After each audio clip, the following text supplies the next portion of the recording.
जय हिंद दोस्तों। Welcome to ज्योतिर्मय।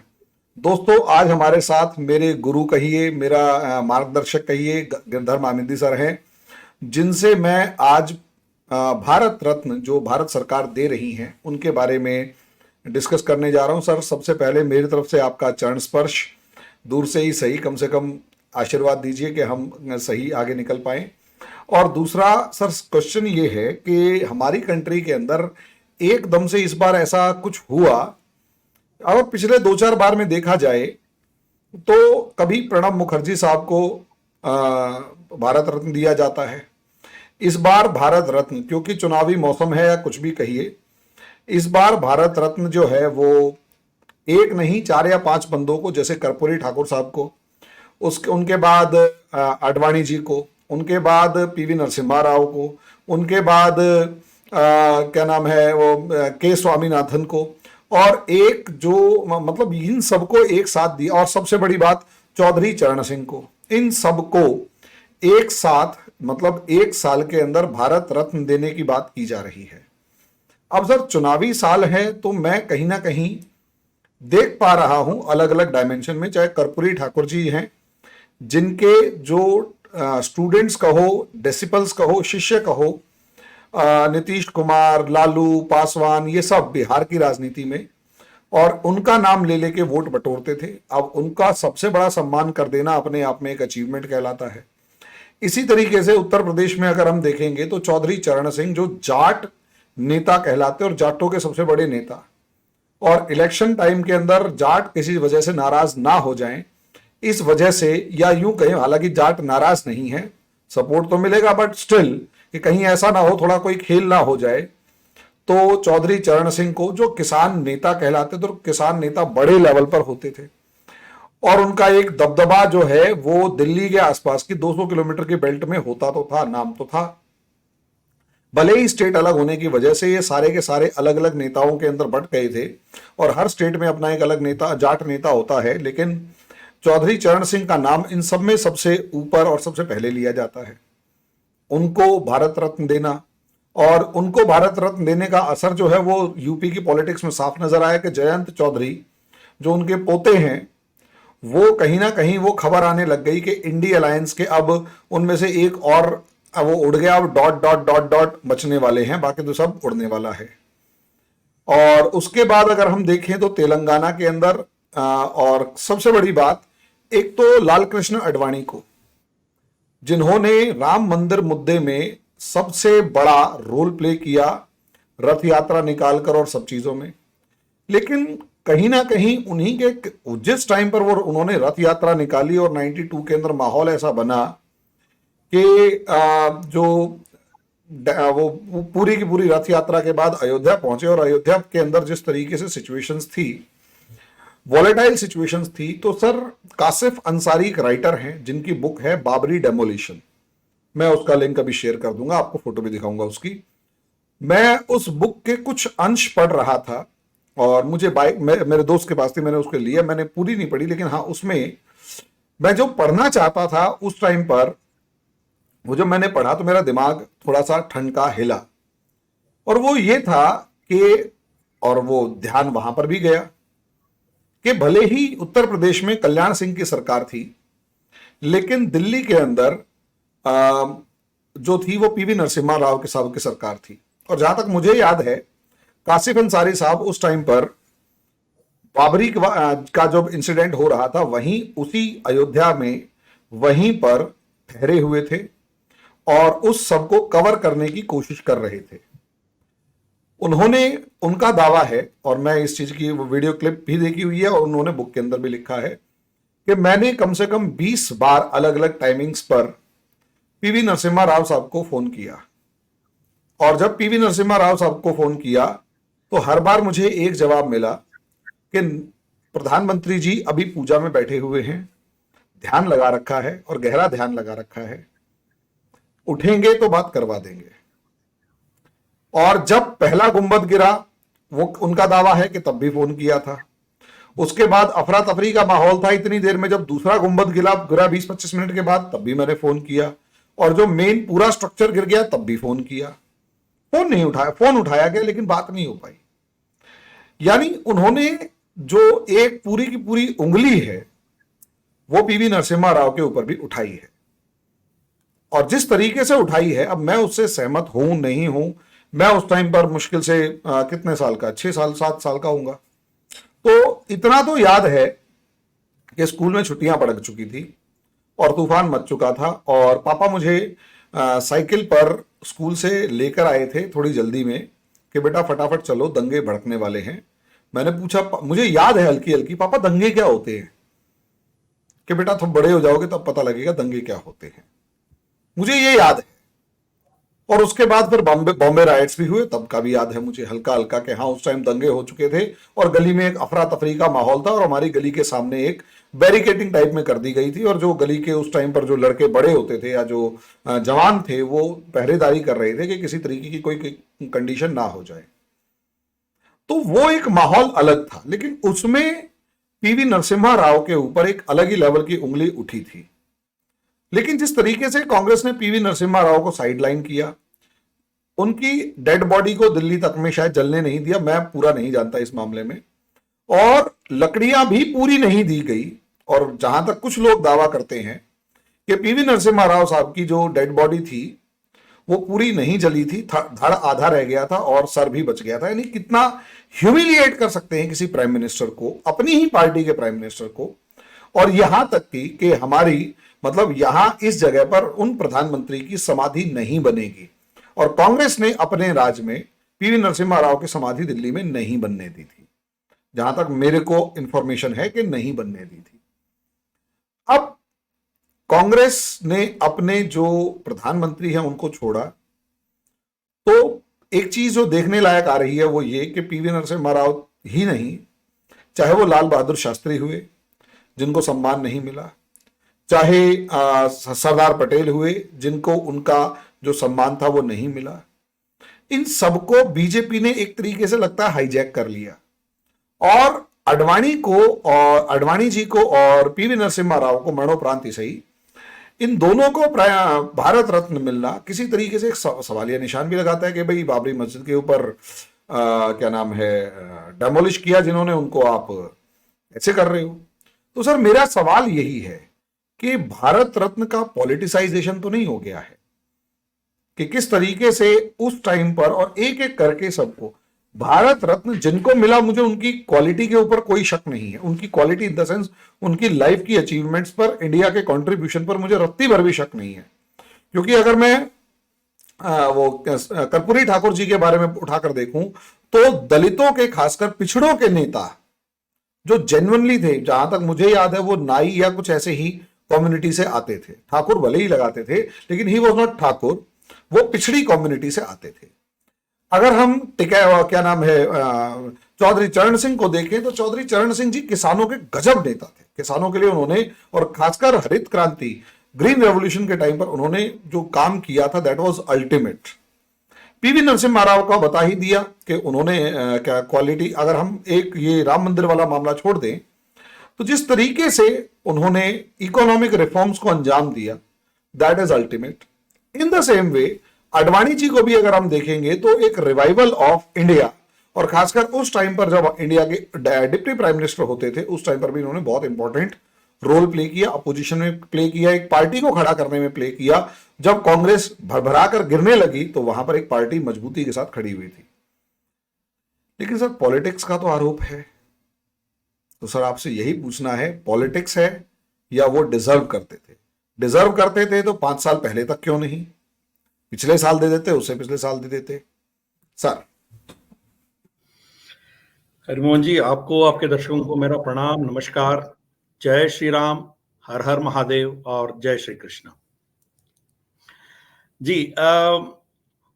देखिए, पॉलिटिक्स तो होता है, तो जिन जिन को अभी भारत रत्न मिला है वो अपने आप में महान थे और दे रिचली डिजर्व इट, उनको मिलना चाहिए। शायद बहुत साल पहले मिलना चाहिए था उनको। बहुत से लोग ऐसे हैं जो जब जिंदा थे उस समय उनको देना चाहिए था मगर नहीं दिया गया। जैसे पीवी नरसिम्हा राव जी को तो देना चाहिए था, जब वो जिंदा थे उसी समय देना चाहिए था, तो नहीं दिया गया। अब तो दिया गया, अब दे दिया उनको।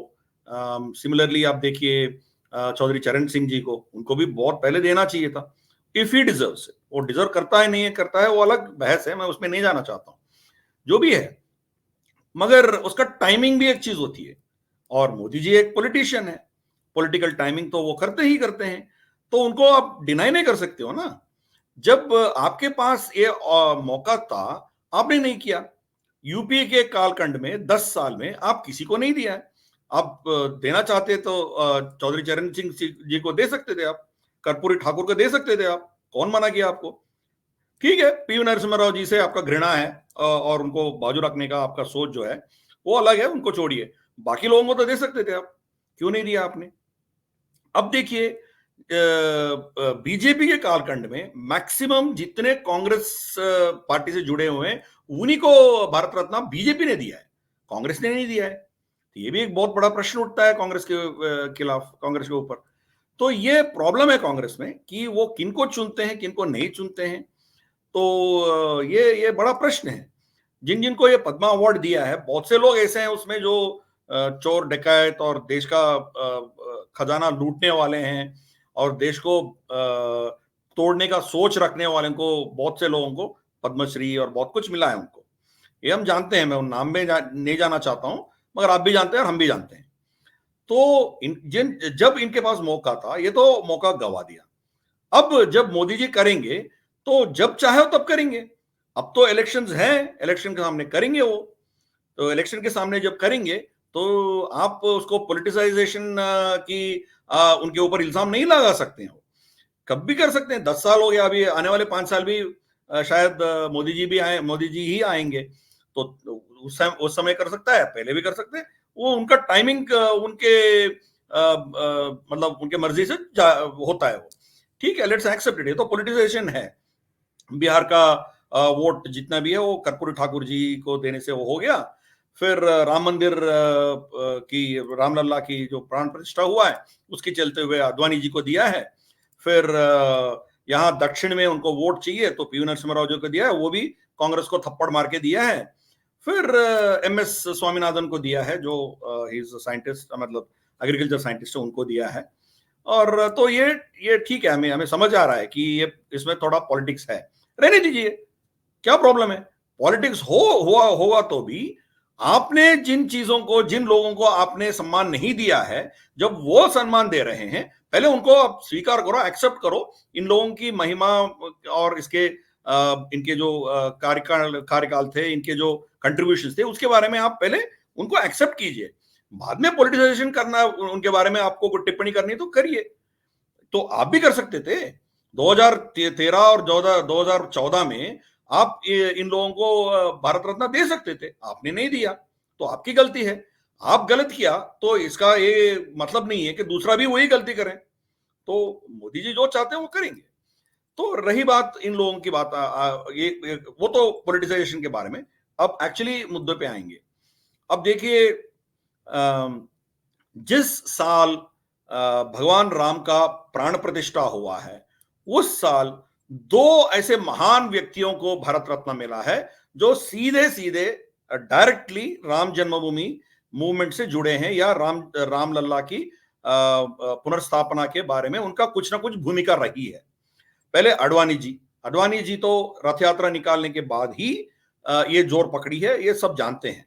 अशोक सिंघल जी तो बहुत साल उससे पहले से वो लड़ रहे थे, मगर उनका जोर तब पकड़ा जब अडवाणी जी ने रथ यात्रा निकाले थे और खरसेवकों के ऊपर जब गोली चली, उनको अरेस्ट किया गया, तो ये नेशनल इश्यू हो गया और मतलब फर्स्ट गियर से ये 6th 7th गियर तक चला गया। तो उनका भूमिका तो सब जानते हैं और everybody is aware of it. दूसरा, पी नरसिम्हा राव जी का भी देखिए। पी नरसिम्हा राव जी का आपने एक किताब की जिक्र किया है, जो आपने अभी अभी डिस्प्ले किया है। तो इसमें कितना सच्चाई है, कितना झूठ है, वो कहने के लिए अभी पी नरसिम्हा राव जी तो है ही नहीं है। मगर जैसे वो पत्रकार बता रहे थे, सिमिलरली बहुत से अलग अलग अकाउंट से हमें क्या प्राप्त होता है, क्या हमें इंफॉर्मेशन मिलता है, उसके आधार पर हम अनुमान लगा सकते हैं। मैं उनके परिवार से भी थोड़ा रिश्ता रखता हूं, मतलब उनसे इधर का ही है, तो मैं उनके परिवार में बहुत से लोगों को जानता हूं और उनके, मैं नाम नहीं लेना चाहता हूं, पर उनसे मेरा इसके बारे में बहुत चर्चा हुई है पहले। तो मैं ये कह रहा हूं कि अब देखिए, इनके पास पूरे पावर्स थे। कल्याण सिंह सरकार को बरतरफ करके, प्रेसिडेंट्स रूल इंपोज करके बाबरी ढांचा को बचाने का इनके पास पूरा ऑप्शंस थे, अपॉर्चुनिटी था।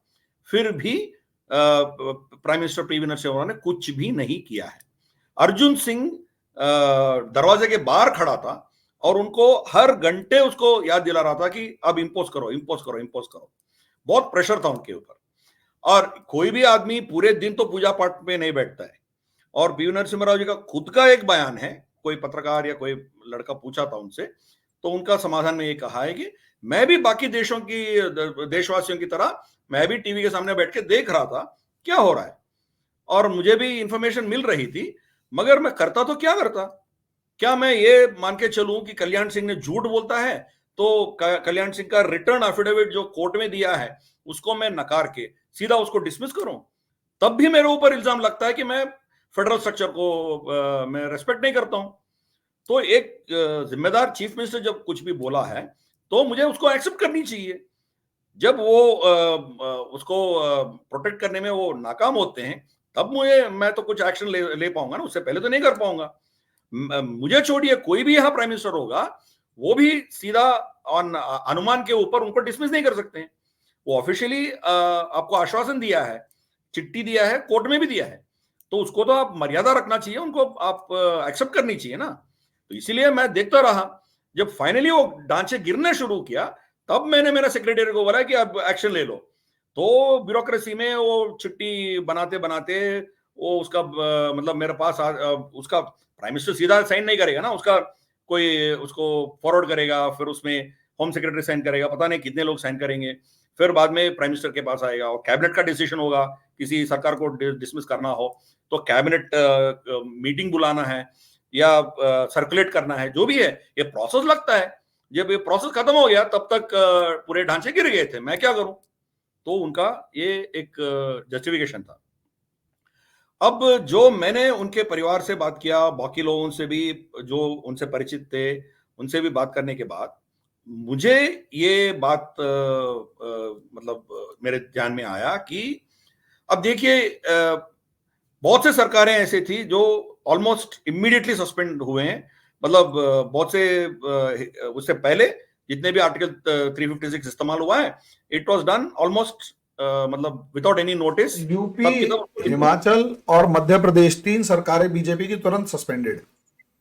हाँ, करेक्ट। नहीं, मैं कह रहा हूं कि 92 से पहले जितने भी सरकारों के मतलब प्रेसिडेंट रूल लग गए थे, उस समय में भी विदाउट नोटिस, विदाउट इतना प्रोसीजर लगाने का जरूरत नहीं किया है लोग ने, उसको सीधा सीधा उसको डिसमिस किए थे। मतलब ये चाहते हैं तो 5 मिनट में डिसमिस कर सकते हैं, इसके पास इतना शक्ति है। तो अब देखिए, पहले जब इनके ऊपर अटैक हुआ, मतलब बाबरी मस्जिद के ऊपर कारसेवक ने जाके उसको हाथ लगाया, उसके ऊपर कुछ कर रहे थे, तो पूरे कांग्रेस के जितने भी लोग थे, जैसे अर्जुन सिंह, फिर शरद पवार, ऐसे बहुत से लोग थे जो प्राइम मिनिस्टर के ऊपर बहुत दबाव डाल रहे थे। तो वो उनको बोला है कि वेट कीजिए, आप कुछ मत कीजिए। और उसके बाद उनके ऑफिसर्स भी और उनके इंफॉर्मेशन ब्यूरो, इंटेलिजेंस ब्यूरो, ये सब लोग उनको मैसेजेस दे रहे थे कि इसमें कुछ ना कुछ बड़ा कांड होने जा रहा है। तो उनको ये बोला है कि प्लीज वेट, अब रुकिए। अब उसमें पहले गुम्बद गिर गया, तब उनको डिसमिस कर सकते थे, बाकी 2 को बचा सकते थे, नहीं किया। दूसरा गिर गया, फिर भी डिसमिस नहीं किया। तीसरा गिर गया, फिर भी नहीं किया। अब देखिए, ये सब होते होते लगभग कोई 1 घंटा लगा, मतलब तीनों गुम्बद गिरने में। एक बीच में कोई 20-25 मिनट का फासला था, मतलब 1 घंटे के अंदर अब आराम से इसको डिसमिस कर सकते थे। और सेंट्रल रिजर्व पुलिस तो वहां खड़ी थी, ऑलरेडी तैनात थी, उनको इमीडिएटली ऑर्डर्स देके आप उसको प्रोटेक्ट कर सकते थे, वहां फायरिंग वीरिंग करके इनको गिरफ्तार करके उसको रोक सकते थे। मगर पी नरसिम्हा राव जी ने नहीं किया। तीसरे गुम्बद भी गिरने के बाद भी सरकार को डिसमिस नहीं किया है, यह हमें समझनी चाहिए। तब क्या किया है, व्हेन उनके ऑफिसर्स आके उनको बोला है कि अभी बचा क्या है उधर, अब तो डिसमिस कीजिए, अब तो ऑर्डर दे दीजिए। पी नरसिम्हा जी का ये कहना था कि प्लीज रुकिए, और भी रुकिए।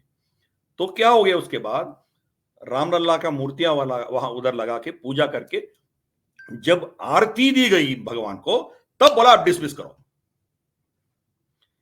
तो पीवी नरसिम्हा राव जी की ये जो चीज है, ये अर्जुन सिंह जैसे लोग ऑलरेडी बाहर बोल चुके हैं, बहुत से मुस्लिम संगठनों में भी बोल चुके हैं। तो बहुत से लोग ये कहा है कि इनके पास बहुत समय था, फिर भी ये डिसमिस नहीं किया। तीनों गुंबद गिरने के बाद भी डिसमिस नहीं किया। डिसमिसल ऑर्डर तब निकला जब भगवान राम जी का आरती का हो गया था, आरती हो गया था। मतलब पीवी नरसिम्हा राव जी अपने आप अंदर में ये सोच के वो बैठे थे कि एक बार भगवान राम वहां स्थापित हो जाते हैं, उनको आरती हो जाती है, तो वहां से हिलाने का हिम्मत किसी के पास नहीं है। इसीलिए पीवी नरसिम्हा राव जी नहीं होते तो शायद बाबरी मस्जिद गिरती नहीं है। स्पेशली कांग्रेस की कोई भी सरकार होती है, स्पेशली उनके गांधी परिवार की सरकार, उनमें से कोई होता प्रधानमंत्री, तो बिल्कुल नहीं गिरती। और यही बात मैडम सोनिया गांधी भी एक इलेक्शन रैली में बोली थी कि उस समय गांधी परिवार का कोई प्रधानमंत्री होता तो बाबरी मस्जिद बच जाती और उसको गिरने नहीं देते हम। उनका बयान है, officially it's available on YouTube, वो बोली थी। तो इसीलिए बाकी वीएचपी, अशोक सिंघल जी, आडवाणी जी और करसेवक्स कितना मेहनत करके, कितना बलिदान देके ये लोग किए थे, उससे पीवी नरसिम्हा राव जी की जो उनकी काम है कुछ भी कम नहीं है, ये हमें समझनी चाहिए। उनका स्ट्रैटेजिक साइलेंस इन सब लोगों को हैंडल किया है। हाँ, उसके बाद बहुत पॉलिटिक्स किया है, क्योंकि उनको बैलेंसिंग करना था, उनको अपने पार्टी में जिंदा रहना है और उनका वोट बैंक को उसको कुछ करना है, तो बहुत कुछ किया है। उसके बाद वो प्लेसेस ऑफ वर्शिप एक्ट हो या ये सरकारों को डिसमिस करना हो, भूमि को अधिकरण करना हो, ये जो भी है, ये सब ड्रामा है। अब मैं ये कह रहा हूं कि ये जो प्लेसेस ऑफ वर्शिप एक्ट है, वो भी पार्लियामेंट का एक एक्ट है, उसको भी उठा फेंक सकते हैं ना। जब आर्टिकल 370 को आप निकाल दिया, तो प्लेस ऑफ वर्शिप एक्ट क्या बात है, उसको भी कभी कोई भी निकाल सकते हैं। आज भाजपा डिसाइड करेगी तो कल सुबह वो एक्ट नहीं रहेगा, उसको निकाल सकते हैं।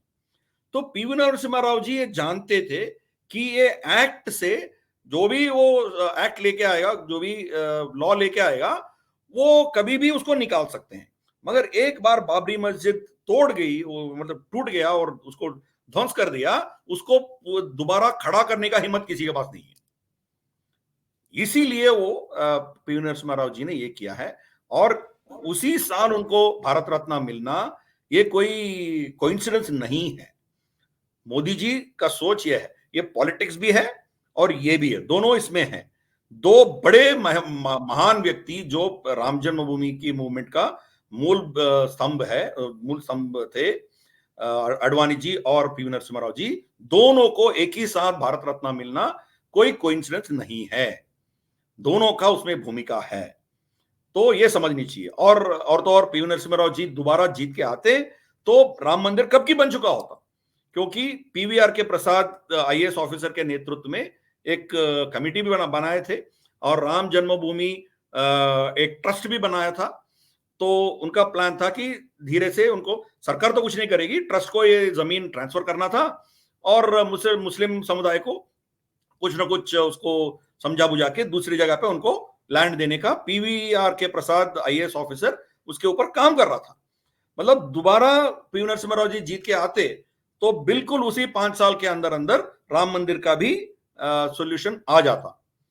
मगर भगवान का सोच अलग था, तो वो तो जीत नहीं पाए। उसके बाद क्या हुआ हम जानते हैं। जैसे आपने बताया कि उनके पार्थिव शरीर के साथ क्या हुआ है, तो सोनिया गांधी पीवी नरसिम्हा राव को इतना घृणा करती थी, इतना नफरत करती थी, आप पूछिए मत। तो जब ये प्रधानमंत्री थे तो सोनिया गांधी सक्रिय नहीं था, मतलब कांग्रेस में उसका कोई भूमिका नहीं थी, ना कांग्रेस प्रेसिडेंट थी, कांग्रेस में कोई रोल नहीं था, वो घर बैठी थी। फिर भी पीवी नरसिम्हा राव जी का एक स्टेटमेंट भी वायरल हुआ है, जहां पीवी जी ने बोला है कि मैंने इनको क्या तकलीफ दिया है? मैंने हर महीने जाके इनसे मिलता हूं, इनको सम्मान दिया है, गौरव दिया है, इनको मैं कुछ भी कमी करने करने का मौका नहीं दिया है। और तो और इनके खिलाफ जितने भी केसेस हैं उसको कैसे हैंडल करना, सब कुछ मैंने किया है। फिर भी ये मुझे कितना इतना नफरत क्यों करती है, मुझे समझ में नहीं आता है। ये पीवीजी का स्टेटमेंट है। तो इसके पीछे पहले तो एक एक ब्राह्मण है, दूसरा इंटेलेक्चुअल है। अभी कांग्रेस में इंटेलेक्चुअल कौन बचा है? आज तो कोई है नहीं है। उस समय तो इंटेलेक्चुअल तो यही थे। और दूसरा इंटेलेक्चुअल मान के चलेंगे प्रणब मुखर्जी, वो भी तो ब्राह्मण था। तो ये चीज बन गया। फिर तीसरा, ये प्रैक्टिसिंग हिंदू था। तो ये इनके जैसे शाम को बैठ के शैंपेन पीने वाला बंदा नहीं था। इनका सोच अलग थे। लिंग्विस्ट था, कोई 13-14 भाषा जानते थे, फर्स्ट कंप्यूटर लिटरेट था। तो अब ऐसे आदमी को सोनिया गांधी कैसे पसंद करेगी? तो ये प्रॉब्लम थी। और मोस्ट इंपॉर्टेंट ये मतलब एक सनातनी सोच रखने वाला एक बंदा था। तो उसको अपना कंट्रोल में रखने का कोशिश किया, वो हुआ नहीं है। तो ये अर्जुन सिंह और ये शरद पवार, ये जितने भी बाकी लीडर्स थे, वो हर हफ्ते जाते हैं उनके पास, जाके शिकायत करते, देखिए पी नरसिम्हा राव ये कर रहा है, वो कर रहा है। मतलब उनके खिलाफ बहुत जहर उनके दिमाग में बिठा दिया। तो ये सिचुएशन है उधर। तो जब इनके पार्थिव शरीर कांग्रेस हेडक्वार्टर से गुजरते हुए गई थी, तो उनका बेटा का यह सोच था कि बाकी जितने भी कांग्रेस लीडर्स थे, उनके पार्थिव शरीर वहां रखा गया और उनके कैडर आके उनका दर्शन करके फिर बाद में उसको अंतिम संस्कार के लिए लेके जाते थे। वही सोच के पी नरसिम्हा राव जी का पार्थिव शरीर भी उधर आ गया था। मगर उसका गेट ताला लगा हुआ था और ताला खोलने के लिए किसी के पास ऑर्डर नहीं थे। तो ऑर्डर कहां से आया आप समझ सकते हो। तो बाकी अहमद पटेल, गुलाम नबी आजाद, जितने लोगों से भी ये लोग संपर्क करके पूछे, किसी को पता नहीं है कौन ऑर्डर दिया है इसको बंद करने का। और हेडक्वार्टर से इंस्ट्रक्शन आया राजशेखर रेड्डी को। राजशेखर रेड्डी, वाईएस राजशेखर रेड्डी आंध्र प्रदेश का चीफ मिनिस्टर था। आंध्र प्रदेश अविभाजित आंध्र प्रदेश था उस समय में, तेलंगाना नहीं बनी थी। तो आंध्र प्रदेश के चीफ मिनिस्टर था। तो उनको बोला गया कि इनके पीवी नरसिम्हा राव के पार्थिव शरीर को यहां से लेके जाओ, दिल्ली में नहीं रखना है। तो फिर वो उनके बेटों से बात किया है और उनको आश्वासन दिया है कि हमने हैदराबाद में उनका एक भव्य स्मारक बनाएंगे, तो उनका सम्मान करेंगे। ये करके उसको थोड़ा कन्विंस करके उनको ले आए। वो तो कन्विंस नहीं थे। जब संजय गांधी का मेमोरियल बन सकता है, वो कोई सरकारी मिनिस्टर भी नहीं थे, उनको इतना बड़ा ये मिल सकता है, तो एक प्रधानमंत्री 5 साल की कालखंड कांग्रेस का नॉन कांग्रेस प्राइम मिनिस्टर, उसको सम्मान दिल्ली में क्यों नहीं मिल सकता है? तो उनके परिवार ने, उनके फैमिली ने प्रश्न किया है। ऐसा नहीं है कि वो प्रश्न नहीं किया है, मगर उसको दबाया गया और मैडम का इंस्ट्रक्शन था, तो उनका पार्थिव शरीर लेके हैदराबाद पहुंच गया। हैदराबाद में उनका दाह संस्कार हुआ है। मगर यह भी सच है कि रात के समय में कोई टीवी रिपोर्टर उधर गया तो उनका शरीर पूरा जला हुआ नहीं था। तो इसमें बहुत कंट्रोवर्सीज हैं। कुछ लोग ये कहते हैं कि ये जो वहां की जो क्रिमेशन देखने वाले जो बंदा है ना, उसका गलती है। क्योंकि परिवार जो है, एक बार चिता जलाने के बाद, चिता लगाने के बाद पीछे मुड़ के नहीं देखना है, उसको घर चले जाना है। तो वो लोग चले गए थे। बाकी सिक्योरिटी का काम था, सिक्योरिटी ने जो करना था नहीं किया, वो सो गया आराम से। तो कुत्ते इधर उधर घूम रहे थे। कुत्ता वहां छू नहीं सकते क्योंकि गर्मी है उधर, अभी भी आग थे, तो कुत्ता तो मुंह नहीं लगाया। मगर आधा जला हुआ उनका कंकाल जो है वो दिखा है, वो टीवी में हम सब लोग देखे हैं। तो जब ये टीवी में प्रसारण हुआ है तो इमीडिएटली आनंद फानन में सरकार ने जाके उसको बंद कर दिया। फिर दोबारा लकड़ी बेच के उधर उसको जो करना था बाकी संस्कार तो कर दिया। तो उधर भी उनका अपना अपमान हुआ है। तो ये सही है। तो उनका इतिहास में यही हुआ है। मगर वो इतना महान व्यक्ति था कि अपने व्यक्तिगत निजी स्वार्थ के लिए कुछ सर नहीं किया। सर बाकी शरीर जला भी था या मतलब उसका भी अपमान ही किया कुछ? नहीं, जल गया, पूरा जल गया। हमने देखा है, उनका कुछ हड्डियां बची थी और उनके कंकाल जो स्कल है वो बची थी। तो उसमें आपको साफ दिख रहा था, तो ये सब जल रहा था थोड़ा इधर उधर। तो उसके बाद आके बाकी लकड़ी डाल के उसको फिर सही तरीके से उसको जला दिया। मगर ये भी सच है कि रिपोर्टर ने आधा जला हुआ ऐसे छोड़ा गया और आजू बाजू कुत्ते घूमते हुए वीडियो निकाल दिया, ये भी सच है। तो इनको हम नकार नहीं सकते हैं, मगर ऐसा नहीं है कि ये कोई जानबूझ के किया हुआ कोई चीज है, मगर दिस वाज एब्सोल्यूट, क्या कहते हैं उसको, इग्नोरेंस, मतलब कोई इसको पी नरसिम्हा राव जी को जितना सम्मान देना था उसका उतना सम्मान उसको दिया ही नहीं है। मतलब चल सर रहा है, ठीक है, लकड़ियां ही अगर प्रॉपर नहीं है तो डेड बॉडी कैसे जलेगी? यही तो प्रॉब्लम है ना। नहीं नहीं, लकड़ियां तो दिए हैं, मगर उसमें उसका जो जिम्मेदार है ना, जो वहां बैठ के जो जो क्या कहते हैं उसको, ग्रेवयार्ड का इंचार्ज होगा, उनको जो करना था वो नहीं किया, वो भी घर चला गया आराम से। तो ये है मतलब वहां जितना रिस्पॉन्सिबिलिटी सरकार या जो भी उस सेरेमनी में इन्वॉल्व थे उनका जो भूमिका थी, वो प्रश्न है, वो उसके ऊपर प्रश्न है। उनको ठीक से पूरा देखभाल करके उसको ठीक तरीके से जलने तक वहां रुकना ही चाहिए था उन लोगों को। मगर ये लोग जब कैमरा कैमरा सब निकल गए, ये लोग भाग गए। मतलब ये लोग कैमरा के लिए खड़े थे उधर, कैमरा जब निकल गया तो ये सब लोग भागे। तो पीवी नरसिम्हा राव जी को बहुत मतलब ये सब झेलना पड़ा, मरने के बाद भी उनको झेलना पड़ा। अभी भी उनको कोई सम्मान नहीं देते हैं। सोनिया गांधी ने ये इंश्योर किया है कि कांग्रेस के जितने भी मटेरियल है, कहीं भी पीवी नरसिम्हा राव जी का पोस्टर, उनका फोटो नहीं दिखेगा आपको। जितने भी प्राइम मिनिस्टर्स हैं, इंक्लूडिंग मनमोहन सिंह का पोस्टर भी फोटो भी दिखेगा उनके पोस्टर्स में, पीवी नरसिम्हा राव जी का नहीं दिखेगा। और तो और जो इकोनॉमिक रिफॉर्म्स जो हुआ है उनके कालखंड में, उसका भी श्रेय, उनका उसका भी क्रेडिट जो है मनमोहन सिंह जी को देते हैं, मगर पीवी नरसिम्हा राव को कुछ नहीं देते हैं। पीवी नरसिम्हा राव को अपने हिस्ट्री बुक से उसको मिटाने का कोशिश किया है सोनिया गांधी ने, मिटा भी दिया है। कांग्रेस के कोई भी लिटरेचर में आपको पीवी नरसिम्हा राव जी का नाम नहीं दिखेगा आपको। तो जैसे हम सुनते हैं फेरोस, जो इजिप्ट में फेरो, कोई उसके बाद कोई फेरो आता है, अपना पहले वाली फेरो से उनका कुछ झगड़ा है, उसको नफरत करते हैं, तो उनका नाम मिटाने का सब उनके जितने भी हीरोग्लिफिक्स उसको एरेज करते हैं, उसको पूरा निकाल देते हैं। ऐसे ही सोनिया गांधी भी कर रही है। मगर इतना महान व्यक्ति को, सोनिया गांधी जैसे औरत, उनको कब मिटाना है? One of the finest prime minister इस देश का जो प्राइम मिनिस्टर है, अब तक जितने भी प्राइम मिनिस्टर्स है उनमें ये ऑलमोस्ट टॉप 1-2 में आएंगे ये लोग। अभी मोदी जी का तो अभी कालखंड खत्म नहीं हुआ है, we can't pass a judgement on him. किसी के ऊपर जजमेंट देना है तो उसका कालखंड खत्म होने के बाद ही हम उसके ऊपर कुछ करेंगे। तो मोदी जी को छोड़ के बाकी जितने भी हमारी प्रधानमंत्री थे, उनमें से पीवी नरसिम्हा राव जी नंबर 1 या नंबर 2 में रहेंगे। इतना महान आदमी, उसके कालखंड में क्या क्या नहीं हुआ है। One of the biggest tectonic shift in this देश, मतलब नेहरूवियन सोच को ये जमीन पे दफना दिया है कांग्रेस के अपना प्राइम मिनिस्टर, जो नेहरूवियन सिस्टम में पैदा हुआ, वहीं पला बड़ा होके प्रधानमंत्री बनने वाले पीवी नरसिम्हा राव जी ने उसी सिद्धांत को दफना दिया। वो भी कोई मतलब कैपिटलिस्ट नहीं था ना, वो भी नेहरूवियन सिस्टम में मंत्री था। जब उनको मौका मिला तो नेहरूवियन इकोनॉमी को पूरा ध्वंस करने वाला पीवी नरसिम्हा राव जी थे। और इसको देखिए, खालिस्तानी मूवमेंट को देखिए, कोई 9 PM प्राइम टाइम न्यूज में अनाउंस नहीं किया कल से खालिस्तानी मूवमेंट खत्म होगा, यहां टेररिज्म बंद हो जाएगा, कोई अनाउंसमेंट नहीं है।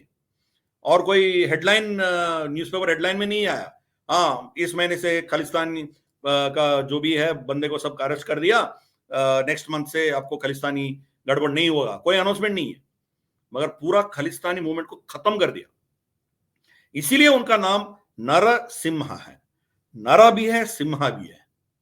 नरा इसलिए है कि वो नरों के लिए जो चाहिए इकोनॉमिक रिफॉर्म्स ये सब ले आए। सिंह इसलिए है कि वो खालिस्तानी मूवमेंट और नागा मूवमेंट दोनों को खा लिया है। नागा मूवमेंट भी देखिए, वहां पद्मनाभैया जी जो होम सेक्रेटरी थे, उनके कालखंड में, पीवी नरसिम्हा राव जी के कालखंड में पद्मनाभैया जी जाके नागा अकॉर्ड जो किया है, आज भी वो कायम है। उस दिन से आज तक नागालैंड में आपको सिविल वॉर नहीं चल रहा है, बंद हो गया। उसका श्रेय किसको मिलना चाहिए? पीवी नरसिम्हा राव जी को मिलनी चाहिए। तो ये चीज है, उनमें सिंह भी है और नरा भी है, दोनों है, इसीलिए नरसिम्हा है। तो उनके जो 5 साल में जो हुआ है, देश की पूरे जो सोच है और देश की जो जाने का रास्ता है उसको बदल दिया, मोड़ के रख दिया। आज हम जो देख रहे हैं, फिफ्थ लार्जेस्ट इकोनॉमी, जो भी $3.5 ट्रिलियन इकोनॉमी जो भी है, उनके इस देश का, इस इकोनॉमी का बीज पीवी नरसिम्हा राव जी ने उस समय में डाला था। उसका फल, उसका पेड़ अब बन के फल देने लगा है। तो इसके और जितने जो भी चीज आप देखेंगे, खालिस्तानी मूवमेंट को खत्म करने वाले पीवी नरसिम्हा राव जी थे। बाद में अभी थोड़ा थोड़ा अभी उठ के आ रहा है, वो भी कनाडा में, भारत में बहुत ना के बराबर है। तो उसको खत्म करने वाला कौन है? केपीएस गिल को पूरा फ्री हैंड देने वाला कौन है? तो ये है उनका। और जो हमने न्यूक्लियर टेस्ट किया है, वो भी पीवी नरसिम्हा राव जी ने किया है। पीवी नरसिम्हा राव जी जब इनको अप्रूवल दिए थे टेस्ट करने के लिए, इमीडिएटली अमेरिकन सैटेलाइट्स उसको पकड़ लिया। सैटेलाइट्स पकड़ के इनको धमकी दे दिया कि आप नहीं कर सकते हो, हमें पता चल गया कि आप करने जा रहे हो। तो we will not allow you to do it. तो पीवी नरसिम्हा राव जी ने एपीजे अब्दुल कलाम जी को बुलाया और बताया, देखो अमेरिकन से मुझे धमकी दे रहे हैं, आप कुछ कर सकते हो तो करो। तो अब्दुल कलाम जी ने क्या किया है कि हमारी भारत भूखंड के ऊपर से इनके अमेरिकन सैटेलाइट्स जब जाते हैं, उनका रिकॉर्डिंग किया है। और जब हमारी पृथ्वी के पीछे चले जाते हैं तो भारत में क्या हो रहा है उनको दिखेगा नहीं। कितना समय लगेगा उसको फिर दोबारा इधर आने में, वो सब कैलकुलेट करके जब उनके सैटेलाइट्स हमारे ऊपर नहीं थे, तब ये इक्विपमेंट मूव किया। जब वापस आए थे तो इक्विपमेंट जहां थे वहीं बैठ गया। तो इनको कुछ पता नहीं चला।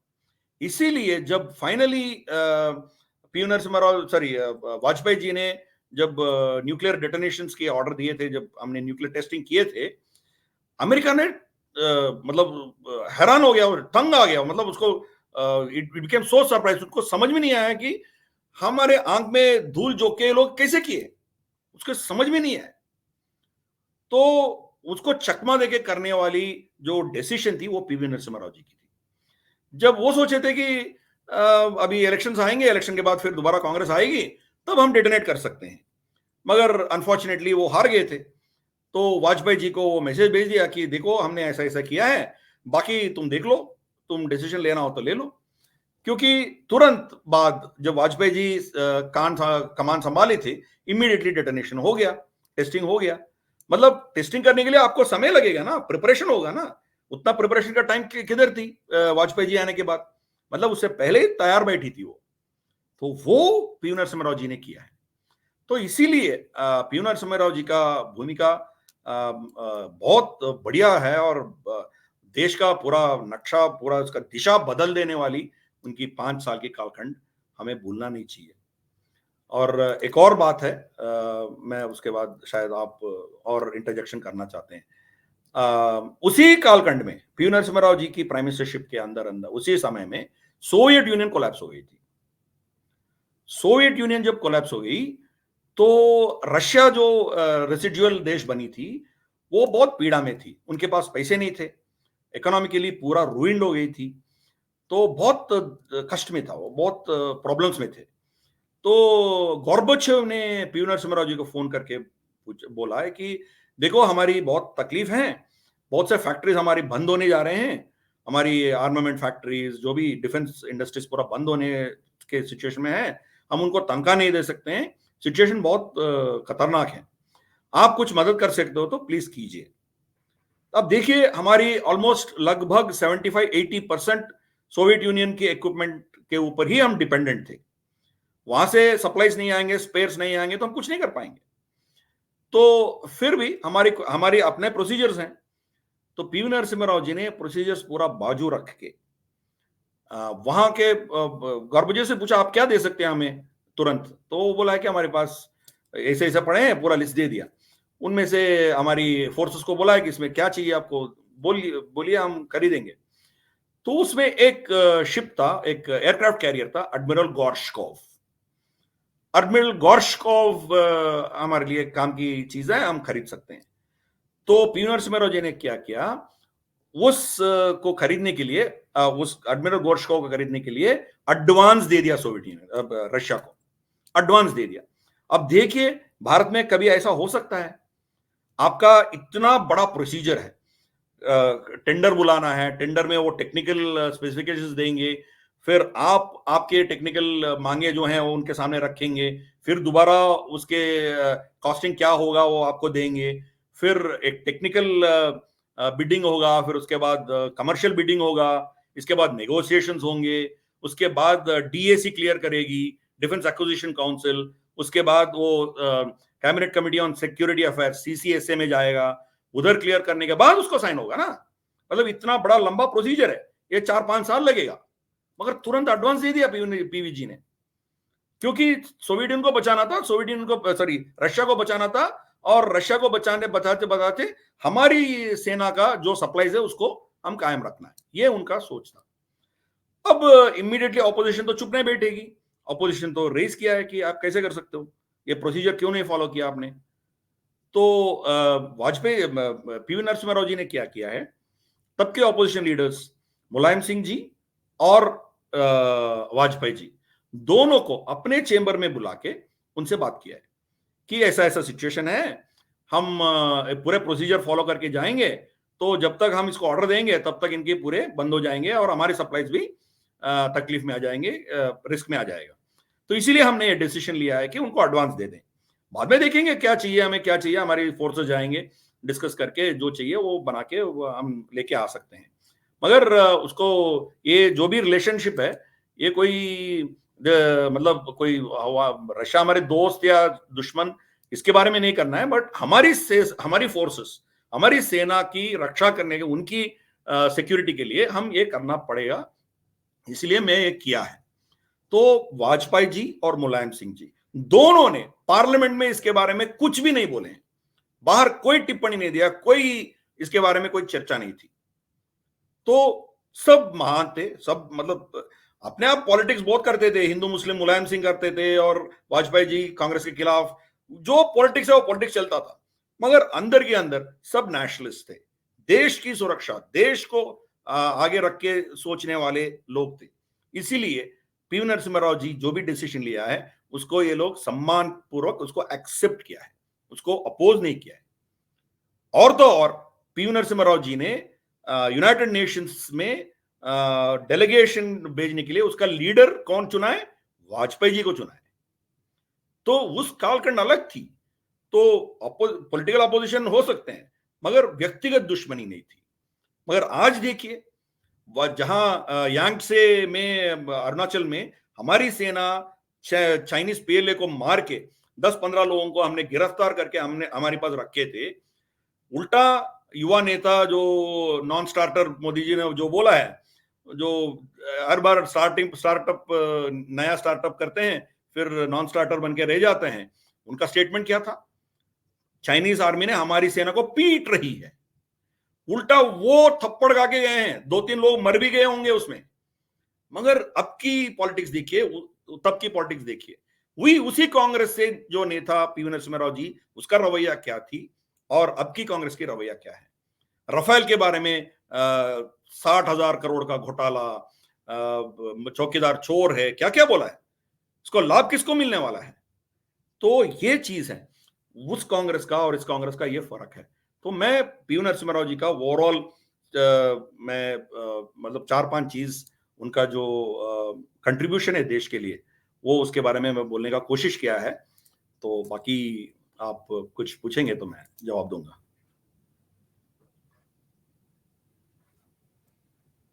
सर, गजब गजब चीजें बताई हैं आपने। मैं सच बता रहा हूं, मेरा थंबनेल डालने का विचार था और ये चीज रिकॉर्डिंग में जान के भेजूंगा मैं, ये भारत रत्न पॉलिटिक्स, राजनीति या सम्मान। अब लेकिन मैंने अब थंबनेल डालना है, एक आदमी जिसने नेहरू को भारत में दफना दिया और जो जिससे सोनिया गांधी सबसे ज्यादा नफरत करती है, उस इंसान को आज सम्मान मिला है। मॉडर्न आधुनिक भारत के जनक। सर, हमारी एक बात थी, मैं अभी तक, हालांकि मैं पीवी नरसिम्हा राव सर का बहुत शुरू से सम्मान करता हूं, लेकिन कई बार क्या होता है, हम लोग उनको सिर्फ कुछ डायमेंशंस में देखते हैं। जैसे अगर मैं लिटरली मैं पढ़ाता हूँ और बहुत सारे डायमेंशंस मेरी भी इंप्रूव हुई हैं, जैसे कि हम देखते हैं कि बाबरी के टाइम पर ये थे, हम देखते हैं कि खालिस्तान और नागा मूवमेंट, चलो ठीक है इन्होंने हैंडल किया, और नागा अकॉर्ड तो मैं स्टूडेंट्स को पढ़ाता हूं तो वो अपने आप में अल्टीमेट है। अब जब हम ये देखते हैं कि नागा अकॉर्ड हो गया, खालिस्तान मूवमेंट सप्रेशन हो गया, इकोनॉमिक रिफॉर्म्स हो गए, पॉलिटिकल टर्मोइल जो था उसको हैंडल किया गया, लेकिन जिस तरीके से रशिया को बचा के अपने डिफेंसेस बचा लेना, तो मतलब ये आदमी गजब रहा हो। एक लास्ट चीज, इनके ऊपर एक हर्षद मेहता इशू आया था, और मुझे ऐसा लगता है कि हर्षद मेहता इशू इशू कम और city bank versus Harshad Mehta की एक लड़ाई ज्यादा थी। और मैं आपसे ये क्वेश्चन इसलिए पूछ रहा हूं क्योंकि मुझे लगता है कि आप उस टाइम पर अपने बहुत पीक पोजीशन पर थे और आपको वो सब चीजें पता होंगी। हम तो बच्चे थे, गोद में खेल रहे थे। सर वो था क्या मामला, वो थोड़ा बताइए, और इस बंदे का उसमें रोल क्या था? क्योंकि मुझे पता है कि मुझे एक हल्की सी याद है, इसकी फोटो आई थी, ममता कुलकर्णी उस टाइम पर एक एक्ट्रेस होती थी, उसके साथ ये फोटो सेशन करवा रहा था कोट पैंट पहनकर, इन्होंने करवाया था। और हर्षद मेहता का एक बैग भर के पैसा लेके, और उस टाइम एक वो पागल सा वकील होता था जो मतलब साइको टाइप का वकील लगता था, नाम था राम जेठमलानी। वो, सॉरी मैं उनको साइको ही मानता हूँ, अल्ट्रा लेवल का साइको बंदा है, ठीक है, था वो। तो वो उसके साथ बैठ के और सब चीजें बवाल कलेश हुआ था। क्या वो मामला, और वो क्या जेन्युइनली था क्योंकि देखिए पॉलिटिक्स में कुछ ना कुछ तो ये मामला रहा होगा, लेकिन लड़ाई मुझे लगता है city bank versus Harshad Mehta थी। सिटी बैंक का बैंकिंग सिस्टम में डोमिनेंस को तोड़ने वाला, और एक अलग ही तरीके के जाल में वो फंसा, और उसके लपेटे में ये भी आ गए बचाने के चक्कर में। लेकिन इकोनॉमिक रिफॉर्म का एक पार्ट तो वो भी था कि फॉरेन बैंक्स का इंडिया में डोमिनेंस खत्म करना। वीडियो भले ही लंबी हो जाए, मुझे चीज समझनी है, वो मुझे समझनी है, बाकी किसी को समझ में आए ना आए मैं अपने आप समझा दूंगा, आप मुझे समझाइए। जी देखिए, जब भी इकोनॉमिक बूम होता है, इकोनॉमिक मतलब ग्रोथ होती है, तो उसमें रिस्क्स भी होंगे और उसमें फ्रॉड्स भी होंगे। ऐसा नहीं है कि आप दुनिया के इतिहास में एक भी ऐसा आप इकोनॉमिक सक्सेस स्टोरी को आप नहीं दिखा सकते हो जहां ऐसे वाली चीज भी ना हो, कुछ ना कुछ रहेगा उसमें। ये दोनों साथ चलते हैं, इकोनॉमिक प्रोग्रेस और एक्सप्लॉइटेशन, या उसके लाभ उठा के फ्रॉड करने वाले, दोनों साथ चलते हैं। ऐसा नहीं है कि एक ही चलेगा दूसरा नहीं चलेगा, ऐसा कभी नहीं होगा। जब हमने हमारी इकोनॉमी को ओपन अप करके लिबरलाइजेशन की ओर चले थे, और हमारे जितने भी फालतू के जो लॉस थे या हमारे जो रेस्ट्रिक्शंस थे उसको जब हमने निकाल दिया, तब क्या हो गया, उसको फायदा लेके, उसका उसका एडवांटेज लेके उस सिचुएशन को एक्सप्लॉइट करने वाले बहुत पैदा हो जाएंगे। वही हुआ है उस समय में भी। हमें हमें इतना तजुर्बा नहीं था, इतना एक्सपीरियंस नहीं था कि इसको कैसे कंट्रोल करें, उसको कंट्रोल रिजीम, उसके जो प्रोटोकॉल्स हैं, उनके जितने भी प्रोसीजर्स हैं, लॉज चाहिए था, वो सब बनाने का इतना हमारे पास एक्सपीरियंस नहीं थे। और तो और मनमोहन सिंह जी जो लिबरलाइजेशन की जो मतलब लीडर थे, वो तो एक इकोनॉमिस्ट था। उनको लॉ और बाकी चीजों में इतना उनका एक्सपीरियंस, उनका तजुर्बा नहीं था, उनके मतलब एक्सपीरियंस क्वालिफिकेशन नहीं था। तो एज एन इकोनॉमिस्ट उनको जो करना था किया है, बट उसके फॉल आउट्स जो भी होते हैं उसको संभालने के लिए आपके लीगल स्ट्रक्चर, एनफोर्समेंट अपरेटस, मतलब आपके पुलिस हो, आपकी आईटी और बाकी जो एजेंसीज हो, आपकी कोर्ट्स हो, सब इतना मेच्योर्ड होनी चाहिए कि ऐसे वाली फ्रॉड्स को आप ठीक से कंट्रोल कर पाए। और हमारी इकोनॉमी भी इतना डिजिटाइज नहीं थी, तो पूरा कैश बेस्ड चल रहा था। तो फ्रॉड्स तो होंगे, और बहुत से हुए हैं, ऐसा नहीं है कि हर्षद मेहता का अकेला एक हुआ है, बहुत हुए हैं। और हर्षद मेहता का जो भी है 1 करोड़ रुपया जाके प्राइम मिनिस्टर को देना, मैं ये सोचता हूं कि इसके ऊपर आप मॉरल लेक्चर देने बैठेंगे तो मुझे एक प्राइम मिनिस्टर बताइए पिछले 20, 25, 30 साल में जो टेक्निकली मतलब क्या कहते हैं उसको, नॉन डिक्लेयर्ड फंड से उसका पॉलिटिक्स चलाया हो, तो हो ही नहीं सकता है। आप देखिए जो इलेक्शन कमीशन की रूल्स के मुताबिक आप चलेंगे तो इतने बड़े बड़े रैलियां जो आप प्राइम मिनिस्टर के हो रहे हैं, उनके जो जो भी रोड शोज हो रहे हैं, उनका खर्चा क्या क्या कहते हैं उसको, इलेक्शन कमीशन के दायरे के अंदर ही आएगा क्या? पैसा किधर से कहा जा रहा है? मैं एक प्राइम मिनिस्टर को दोष नहीं ठहरा रहा हूं, ये सिस्टम ऐसा है, सिस्टम ही ऐसा है। सिस्टम जो ये जो भी फाइनेंशियल रेस्ट्रिक्शंस इलेक्शन कमीशन ने रखा है, दे आर अनरियलिस्टिक, वो हो ही नहीं सकते हैं, आप इलेक्शन जीत ही नहीं सकते हैं, वो लड़ नहीं सकते हैं। तो ये समझनी चाहिए। दूसरा, उस समय 1 करोड़ कोई बड़ी चीज नहीं थी। अब उस समय भी थोड़ा बड़ा था, मगर आप सोचिए, सरकार को बचाना था। सरकार को किस लिए बचाना था? क्योंकि ये जो देश को ओपन अप करके देश को एक सही रास्ते पे लेके आने का जो उनका प्लान था, उनका जो काम थे, उसमें बाधाएं आएंगे, उसमें रुकावट आएगी। तो इसीलिए 1 करोड़ कोई बड़ी चीज नहीं है।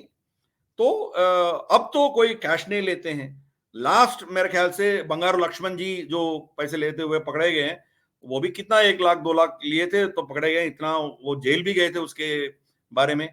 मगर अब तो सोफिस्टिकेटेड हो गए, पैसे कहां से जाएंगे किसी को आपको पता भी नहीं चलेगा। और अब इलेक्शन करप्शन जो है ऑफिशियली हो गया। अब यहाँ आंध्र प्रदेश में चंद्रबाबू नायडू जी पिछले इलेक्शन के पहले बहुत से स्कीम्स अनाउंस किया है, कैस्ट वाइज भवन अनाउंस किया है, कम्मा भवन, ब्राह्मण भवन, रेड्डी भवन, मतलब उनका बजट भी कैस्ट वाइज था। डिपार्टमेंट वाइज होता है कोई भी बजट, मगर उनके बजट पूरे कैस्ट वाइज थे, मगर जहां जहां वोट मिलना है वो कर रहे हैं। और औरतों के लिए पशुभ कुंकुमा पथकम करके कुछ किया है, मतलब हल्दी और कुमकुम करके एक निकाला है, उनको ऐसे ही मुफ्त में पैसे दे दिया। सरकार दे रही है, पार्टी नहीं दे रही है। मतलब जो उस समय में पी नरसिम्हा राव जी के और बंगार लक्ष्मण जी के समय पे जो करप्शन थे, अब वो एक ऑफिशियल लेवल पे आ गया और डिजिटल हो गया, बहुत सोफिस्टिकेटेड हो गया। अभी वो गया नहीं कहीं भी। तो ये हमें समझनी चाहिए। झारखंड मुक्ति मोर्चा जेएमएम सुब्बू सोरेन को उसमें लाने का जो भी खर्चा होगा वो करना चाहिए। अब देखिए, आर्टिकल 370 को हटाने के लिए तेलुगु देशम के जितने भी राज्यसभा मेंबर्स थे उनको बीजेपी में ले लिया। उनमें एक एमपी है, वो एमपी प्रिविलेज में हम नहीं जाना चाहते हैं, मगर उनके खिलाफ ईडी और एनफोर्समेंट डायरेक्टरेट इनका इनकम टैक्स केसेस थे। तो रेड भी हुआ, बहुत कुछ हुआ उनके खिलाफ, तो फिर भी वो बीजेपी में ज्वाइन हो गया। तो उसके खिलाफ अब कोई मुहिम नहीं है। तो क्योंकि चंद्रबाबू नायडू राज्यसभा में समर्थन देंगे नहीं देंगे ये कोई गारंटी नहीं थे, इसलिए 2-3 लोग जितने भी उनके पार्टी के लोग थे सबको बीजेपी में मिला दिया। वो एक्चुअली सेम चंद्रबाबू नायडू के, उनके कास्ट, उनके कम्युनिटी, उनके जात से हैं वो लोग, फिर भी उनको भाजपा में ले लिया और आर्टिकल 370 को उठा फेंक दिया। तो this is a small cost हम लेना चाहिए, क्योंकि हमारी मकसद बड़ा है। इफ यू हैव अ बिगर गोल, उसको अचीव करने के लिए छोटे छोटे ये चीज इस देश में आप मना नहीं कर सकते, तो करना पड़ेगा आपको। तो पी नरसिम्हा राव जी भी वही किया है। तो झारखंड मुक्ति मोर्चा को खरीदने के लिए उनको पैसे चाहिए था, वो किया है, तो इसमें कोई दोहराई नहीं है। फिर भी वो कोर्ट में गया, अल्टीमेटली कोर्ट तो उनको बाइज्जत बरी भी कर दिया, तो ठीक है, चलता है। और हर्षद मेहता जो लाइमलाइट में आ गया, तो ऑब्वियसली उनका जितने भी प्रोसेस थे वो सब एक्सपोज हो गया, उनको अरेस्ट किया, फिर बाद में जो हुआ हुआ। तो क्या अकेले हर्षद मेहता ये काम किए थे क्या? बाकी नहीं किए थे क्या? इतने ब्रोकर्स थे। तो एक बार एक प्रोसीजर एक बंदा कर रहा है तो दूसरा तो कॉपी करेंगे। तो ऐसा नहीं है कि वो अकेला बंदा था, बाकी भी कर रहे थे, मगर ये पकड़ा गया। हमारी सिस्टम में ऐसा है, आप तब तक चोर नहीं हो तब तक आप पकड़ा नहीं जाते। तो ये पकड़ा गया, यही गलती है उसकी। तो अब क्या हो गया, वो जितना करप्शन हर्षद मेहता ने किया, करप्शन नहीं बोल सकते हैं, वो जो भी क्या कहते हैं उसको, प्रोसीजरल लैप्सेस या प्रोसीजरल जिमिक्स, उसको कैसा इस्तेमाल किया है, वो सब चीज जो हर्षद मेहता किया है उससे 100 गुना 200 गुना ज्यादा आज कर रहे हैं लोग, मगर आपके पकड़ में नहीं आएंगे। क्योंकि सिस्टम को तोड़ने का, सिस्टम को चकमा देने की हमारे पास भारत की जुगाड़ हमारी लोगों के ऊपर हमारे पास रहेगा। अब देखिए, जब नोटबंदी हो गया था तो इतना टाइट उसमें प्रोसीजर रखे थे, दिन में इतने से ज्यादा आप नोट एक्सचेंज नहीं कर सकते हो। तो क्या किया है, 100 लोगों को लाइन में खड़ा कर दिया, 100 लोग एक्सचेंज करके आपके पास पैसे दे दिए। फिर तो कुछ ना कुछ जुगाड़ करेंगे हम। तो हर्षद मेहता के समय में भी बहुत से लोग ये करते थे। अनफॉर्चुनेटली ये पकड़ा गया और बहुत कुछ वो हो गया। उसके बाद रेगुलेटर्स आ गया, रेगुलेटरी मैकेनिज्म तगड़ा हो गया। फिर भी इतना रेगुलेशन होने के बावजूद अभी भी चल रहा है। आप कोचार को क्यों अरेस्ट किया आपने, आईसीआईसीआई की चेयरमैन को? तो जब तक वो चला रही थी आपके लिए अच्छे थे, अरेस्ट क्यों किया फिर उसको? अब कोर्ट कह रहे हैं कि अरेस्ट इलीगल था, उसको अरेस्ट नहीं करना चाहिए। तो ये कंफ्यूजन आज भी है। तो उस समय आप क्या कहेंगे? ब्लैक मनी वो होता है, मैं चार्टर्ड अकाउंटेंट भी हूं, ब्लैक मनी वो होता है जो टैक्स के लिए ऑफर नहीं किया हो, उतना ही डेफिनेशन है। जो ऑफर करते हैं वो ब्लैक मनी नहीं होता है। मान लो कि कोई कोई ड्रग स्मगलर है, मान लीजिए कि कोई वेश्यावृत्ति करती है, वो अपना जितना भी इनकम है वो इनकम टैक्स को डिक्लेयर करके टैक्स पे करती है, तो वो ब्लैक मनी नहीं होता है। ड्रग मनी भी वो टैक्स भरते हैं तो ब्लैक मनी नहीं होता है। दूसरे एक्ट के तहत उनको प्रोसिक्यूट कर सकते हैं, नारकोटिक्स एक्ट के अंदर उसको अरेस्ट कर सकते हैं, या इधर इलीगल ट्रैफिकिंग एक्ट में इसको अरेस्ट कर सकते हैं। मगर इनकम टैक्स में वो ब्लैक मनी नहीं है, क्योंकि दे हैव डिक्लेयर्ड हमारी पास इतनी इनकम है, इसके ऊपर हम टैक्स भर रहे हैं। इनकम टैक्स उससे ही मतलब है, जो जो आपके पास इनकम है उसको डिक्लेयर किया है नहीं किया है। ये मेरा बिजनेस एंड प्रोफेशन का है और इसमें 30% में टैक्स भर रहा हूं तो लीगल हो जाएगा। तो ये हमें समझनी चाहिए। तो हर्षद मेहता ने क्या किया है, वो डिक्लेयर नहीं किया, इसलिए वो ब्लैक मनी बन गया। तो वो तो आज भी चल रहा है, बहुत से लोग दे विल फाइंड जुगाड़ करके उसको कैसे छुपाना है, अभी भी चल रहा है। तो तेलगी क्या किया है, अभी इलेक्ट्रॉनिक क्या कहते हैं उसको, ई पेपर आ गया, आपकी जो स्टैम्प पेपर है इलेक्ट्रॉनिक आ गया, फिर भी आज भी चलता है। तो कुछ भी आप रेस्ट्रिक्शन लेके आइए, कुछ भी आप रेगुलेशंस लेके आइए, उसको तोड़ने का हमारे पास लोगों का इतना कैपेसिटी, इतना सोच है, कुछ ना कुछ करके उसको सर्कमवेंट करेंगे लोग। उस समय में we were just learning, because तभी तभी ये रिवॉर्म्स सब हुए थे, तो थोड़ा कच्चे खिलाड़ी थे ये लोग, पकड़े गए, बस उतना ही है। तो सर ने दोस्तों जिस तरीके से समझाया, सिचुएशन को बताई, वो एक अपने आप में अल्टीमेट है। और बंदा गजब था, बहुत ही जबरदस्त था। तभी देश की उस टाइम की सबसे बड़ी पार्टी अगर उसकी डेड बॉडी तक ना अपने ऑफिस में घुसने दे तो कुछ तो कांड रहे होंगे। और वो कितने रहे थे वो टाइम, वो कई बार बहुत सारी बातें जो होती हैं वो केवल दो लोगों के बीच में होती हैं और शायद वो कभी बाहर आती भी नहीं है। और हो सकता है ऐसा कुछ रहा हो, क्योंकि आरोप तो इनके पास भी यही थे, इनके ऊपर भी लगते थे कि पीवी नरसिम्हा राव कांग्रेस को भी ट्रूली डेमोक्रेटिक पार्टी बनाना चाहते थे और इस गांधी परिवार के नाम को कांग्रेस से मिटाना चाहते थे, जैसा कि माना जाता है। लेकिन कुछ भी है, सोनिया गांधी ने उसके नाम को मिटाने की कोशिश करी और मोदी जी ने उनके नाम को इतने बड़े और गोल्डन वर्ड्स में लिखवा दिया कि तुम तरसोगे और ये याद किया जाएगा। बिल्कुल। इसी नोट के एक्चुअली साथ हम एक एक बहुत बड़ा वेस्टर्न हिस्टोरियन ने एक स्टेटमेंट दिया था सरदार पटेल और नेहरू जी के बारे में। When the final book of Indian history is written, Sardar Patel will have a full page for himself, and Nehru will be confined to the footnotes. ये उनका बयान था। तो एक बड़ा वेस्टर्न हिस्टोरियन का एक बयान था कि जब भारत के इतिहास की पूरे किताब बनेगी, एक पूरे पन्ने सरदार पटेल के नाम पे रहेगा, नेहरू का जो है नीचे एक दो लाइन फुट नोट्स में रहेगा। ये उनका बयान है। आप जो अभी जो सिचुएशन है, पीवी नरसिम्हा राव जी का भी एक पूरा पन्ना उनके नाम पे रहेगा और सोनिया गांधी फुटनोट्स पे ही रहेगी। तो इसी फुटनोट के साथ आज का डिस्कशन रोकते हैं। पूरा 60 मिनट होने जा रहा है, यानी हो चुका है। तो इसके साथ ही अगले वीडियो में अगले टॉपिक पर डिस्कशन करेंगे। तब तक के लिए धन्यवाद सर, आपका बहुत बहुत शुक्रिया जो आपने टाइम निकाला। और इस तरीके से हमारे को लगातार एनलाइटनमेंट करते रहेंगे तो हमारे को थोड़ा हौसला बढ़ता है, बहुत सारी चीज़ें नहीं पता लगती हैं। Thank you sir.